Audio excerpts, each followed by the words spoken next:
ஒரு நாவு போதாதே நீர் செய்ததை சொல்ல, இந்த ஆயுள் போதாதே உன் நீதியை சொல்ல. ஒரு நாவு போதாதே நீர் செய்ததை சொல்ல, இந்த ஆயுள் போதாதே. இன்று என்னை காண்பதெல்லாம் உம்மால் தானே வந்தது. இயேசு கிறிஸ்துவின் இனிய நாமத்தினாலே உங்களுக்கு என் அன்பின் வாழ்த்துக்கள். இந்த நல்ல நாளை காண செய்த தேவனுக்கு ஸ்தோத்திரம் உண்டாவதாக. கர்த்தருடைய கிருபை உங்கள் அனைவரையும் சூழ்ந்து கொள்வதாக. எஸ்ராவின் புஸ்தகம் 10வது அதிகாரம் 2வது வசனத்தின் பிற்பகுதியை வாசிக்கிறேன். ஆகிலும் இப்பொழுது இந்த காரியத்திலே இன்னும் இஸ்ரவேலுக்காக நம்பிக்கை உண்டு. கர்த்தருடைய பரிசுத்த நாமம் மகிமைப்படுவதாக. நேபுகாத்நேச்சர் பாபிலோனை ஆண்ட காலத்திலே இஸ்ரவேலுக்கு விரோதமாக வந்து ஜனங்களை சிறைப்பிடித்து தேசத்தை பாழாக்கி ஆலயத்தை இடித்து அதன் பொக்கிஷங்களை எல்லாம் எடுத்துக்கொண்டு செல்கிறார். ஆண்டவர் கிருபையாய் இறங்கி அந்த ஸ்தானத்திலே கோரேஸ், தரியு போன்றவர்களை எழுப்பி எடுக்கப்பட்டவர்களை திரும்ப கிடைக்க பண்ணி ஆலயத்தை மீண்டும் கட்டி எழுப்பி பிரதிஷ்டை பண்ணி ஜனங்களுக்கு ஃபேவரான பல காரியங்களை கர்த்தர் செய்கிறார். இந்த நிலையில தான் எஸ்ரா என்பவனுக்கு ஒரு செய்தி வருகிறது.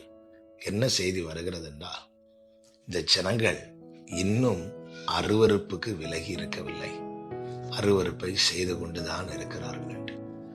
இதை அறிந்ததும் எஸ்ராவால தாங்க முடியவில்லை. ஏன் தாங்க முடியவில்லை? பரிசுத்தம் உள்ள தேவன் அவர். முற்பிதாக்கள் இப்படிப்பட்ட அருவருப்புகளை செய்ததினால்தான் நேபுகாத்நேச்சர் கையில் ஒப்பு கொடுக்கப்பட்டு தேசம் கொள்ளையானது, பாழானது. கர்த்தர் இறங்கி மீண்டும் கட்டி எழுப்பி இருக்க, இன்னும் அந்த அருவருப்பை தொடர்ந்தா இன்னும் எவ்வளவு பாழாகும், இன்னும் எவ்வளவு மோசமான நிலையை நோக்கி செல்வோம் என்பதை உணர்ந்து தாங்க கூடாமல் ஆலயத்தினுடைய வாசலில் விழுந்து கிடந்து எஸ்ரா அழுது கொண்டிருக்கும் போதுதான் அவனை நோக்கி இந்த வார்த்தை வருகிறது. உண்மைதான் எஸ்ராவே, நீங்க சொல்றது கரெக்ட். ஆனால் இந்த காரியத்துல இன்னும் நம்பிக்கை இருக்கிறது. என்ன செய்ய வேண்டும்? 10வது அதிகாரம் 4வது வசனம். எழுந்திரும், இந்த காரியத்தை நடப்பிக்கிறது உமக்கு அடுத்தது. நாங்களும் உம்மோட கூட இருப்போம். நீர் திடங்கொண்டு இதை செய்யும் என்றார். இந்த காரியத்தில் இன்னும் நம்பிக்கை இருக்கிறது. என்ன தெரியுமா? இந்த அருவருப்புகளை அகற்றினாலே போதும். இந்த அருவருப்புகளை அகற்றினாலே போதும். பிரியமான கர்த்தருடைய பிள்ளைகளே, அருவருப்புகள் நிமித்தம் கிடைக்க பெற வேண்டிய நன்மைகளை எல்லாம் இழந்து வாழ்க்கையில அலைந்து திரிந்து சிறுமைப்பட்ட நிலை, கொள்ளையான நிலை, அடிமைப்படுத்தப்பட்ட சூழ்நிலையில யாராவது கேட்டுக்கொண்டிருக்கிறீர்களா? என் வாழ்க்கை நாசமாயிட்டு, நான் இப்படி ஒரு செயலை செஞ்சுட்டேன், இனி எனக்கு மன்னிப்பே கிடைக்காது, என் வாழ்க்கை இதோடு முடிந்தது, அவ்வளவுதான் என்கிற நிலையில இதை கேட்டுக்கொண்டிருக்கிற ஒவ்வொருவருக்கும் சொல்லப்படுகிற கர்த்தருடைய வார்த்தை இதுதான். இன்னும் நம்பிக்கை இருக்கிறது. கர்த்தர் இந்த நாளிலே ஜீவனை, சுகத்தை, பலத்தை தந்து இந்த நாளை காண பண்ணது நோக்கம் என்ன தெரியுமா? உங்களை கர்த்தர் இழந்து விட விரும்பவில்லை. இந்த நாள் தேவன் தந்த தருணம் எதற்காக? அருவருப்புகளை, தேவனுக்கு பிரியமில்லாதவைகளை உங்களை விட்டு அகற்றுவதற்காக.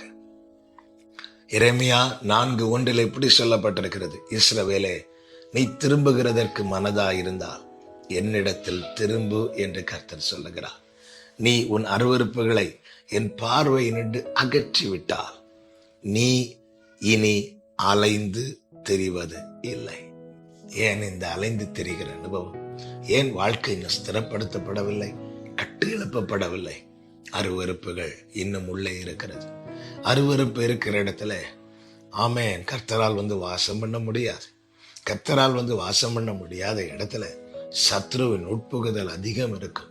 எனவே பிரயாசப்படுவோம், பலனை அவன் கொண்டு போகிறான். பிரயாசத்தின் பலனை காணவே இல்லை. இந்த நிலையை கர்த்தர் மாற்ற விரும்புகிறார்.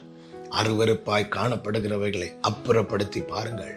கர்த்தருடைய ஆசீர்வாதங்கள் உங்கள் மேல் சொரியும் என்பதில் எந்த சந்தேகமும் கிடையாது. எனவே ஐயோ, நேற்று இப்படி ஒரு தப்பு பண்ணிட்டேனே, இனி என் வாழ்க்கை அவ்வளவுதானா, எனக்கு நீ மன்னிப்பே கிடைக்காதா என்ற வேதனையோடு யாராவது இதை கேட்டுக்கொண்டிருப்பீர்களேனால் அருவருப்பை அப்புறப்படுத்துங்கள். ஆசீர்வதிக்கப்படுவீர்கள், மீண்டும் கட்டி எழுப்பப்படுவீர்கள். உங்கள் வாழ்க்கை ஸ்திரப்படுத்தப்படும். நீங்கள் இனி அலைந்து திரிவது இல்லை. கர்த்தர் உங்களை ஆசீர்வதிப்பாராக. ஜெபிக்கலாமா? நல்ல தகப்பனே, இரக்கமுள்ள பிதாவே, ஆண்டவர், எங்கள் மீறுதல்கள் நிமித்தம் எங்கள் வாழ்க்கையில பல காரியங்களை நாங்கள் இழந்திருக்கிறோம், வேதனைக்குள்ளாயிருக்கிறோம். ஆனாலும் இந்த காரியத்துல இன்னும் நம்பிக்கை இருக்கிறது என்ற வார்த்தையை தந்து பலப்படுத்தினீரே. அருவருப்புகளை அப்புறப்படுத்தி உமக்கு உகந்தவர்களாய் காணப்பட உம்மால் கட்டி எழுப்பப்பட கிருபை செய்யும். இயேசுவின் நாமத்தில் பிதாவே, ஆமென்.